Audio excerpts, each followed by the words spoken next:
কি অবস্থা মামা? মামা পারভেজ হোসেন ইমন তো পুরো ফাটাই ফেলাইছে, পুরো ফাটাই। 6-4 6-4 6-4 6-4 সে 9টা 6 মারছে। চিন্তা করো, 9টা 6। বাংলাদেশে একটা ম্যাচে আজকে 13টা পর্যন্ত 6 হয়েছে। চিন্তা করো, 13টা 6 একটা ইনিংসে কিন্তু 13টা 6 হয়েছে। তো পারভেজ হোসেন ইমন কিন্তু 54 বলে কিন্তু 100 মারছে মামা। 53 বলে 100 মারছে। পরে বলটা কিন্তু বোল্ড হয়ে গেছে, কিছু করার ছিল না মামা। খুব সুন্দর খেলছে, অস্থির খেলা হয়েছে, অস্থির খেলা হয়েছে।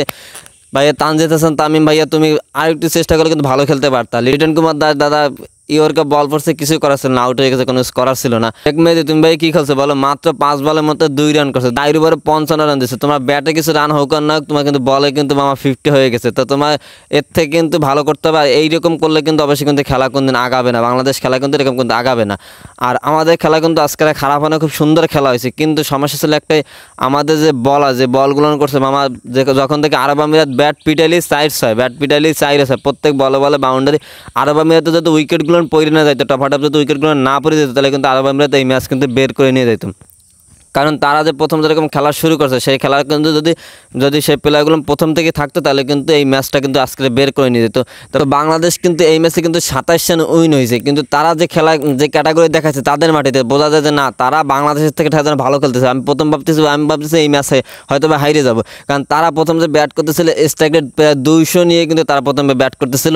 তো এইখানে বলার মতো কোনো ছিল না। তারা যদি প্রথম থেকে যদি টিকে থাকতো, তাহলে মনে হয় ম্যাচটা বের করে নিয়ে যেত। কারণ তারা যে মাই শুরু করতেছিল, তো শেষের দিকে এসে কিন্তু তারা টপটপ উইকেট পড়ে দেওয়ার কারণে কিন্তু বাংলাদেশের ম্যাচটা কিন্তু আজকে হাতে আছে। তো মামা কিন্তু পরের ম্যাচটা কিন্তু ভালো করে খেলতে হবে, কারণ তাদের খেলা ক্যাটাগরি কিন্তু অবশ্যই সুন্দর হয়েছে।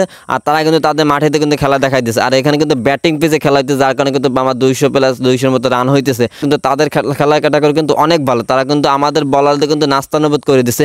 কারণ এই যে শেখ মেহেদীকে যে পিটাইছে, 4 ওভারে 55 রান দিয়েছে, এটা একটা মানে বলার মতো না। তার বলিং খুবই বাজে হয়েছে। তো আশা করি এর পরবর্তীতে বলিংটা ঠিক করে নেবে। আর আমাদের ব্যাটিং লাইনে ক্যাটাগরি, পারভেজ হোসেন ইমন কিন্তু এবারে 200 স্ট্রাইক রেট নিয়ে কিন্তু খেলে আসছে, একদম প্রথম থেকে শুরু করে একদম শেষ পর্যন্ত। অর্থাৎ একদম প্রথম থেকে সে যেরকম খেলা শুরু করতে একদম শেষ পর্যন্ত কিন্তু সে সেরকম খেলে আসছে। তো আশা করি বাংলাদেশ খেলা কিন্তু এরপর থেকে আরও ভালো করতে হবে। আর আমাদের যে প্লেয়ারগুলো আছে, তারা যারা আউট হয়ে গেছে, যারা এদেরকে খেলাগুলো কিন্তু আরও ভালো করতে হবে। কারণ একটা প্লেয়ার কিন্তু সব ম্যাচ কিন্তু ভালো খেলবে না। তো অতএব কিন্তু তোমাদের কিন্তু খেলতে হবে। আর বাংলাদেশে একমাত্র বাংলাদেশ ইতিহাসে, আন্তর্জাতিক ইতিহাসে টি-20তে দ্বিতীয়বার সেঞ্চুরি করছে পারভেজ হোসেন ইমন।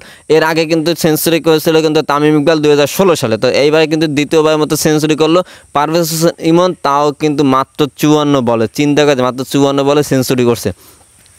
তো মামা পরে কিন্তু পরের যে খেলাটা আছে, অবশ্যই কিন্তু সবাই মনোযোগ দিয়ে খেলাটা খেলতে হবে। আর অবশ্যই কিন্তু সেই ম্যাচটা জিতে কিন্তু শিরোপা কিন্তু আমাদের আনতেই হবে, অবশ্যই কাপটা কিন্তু আমাদের আনতেই হবে।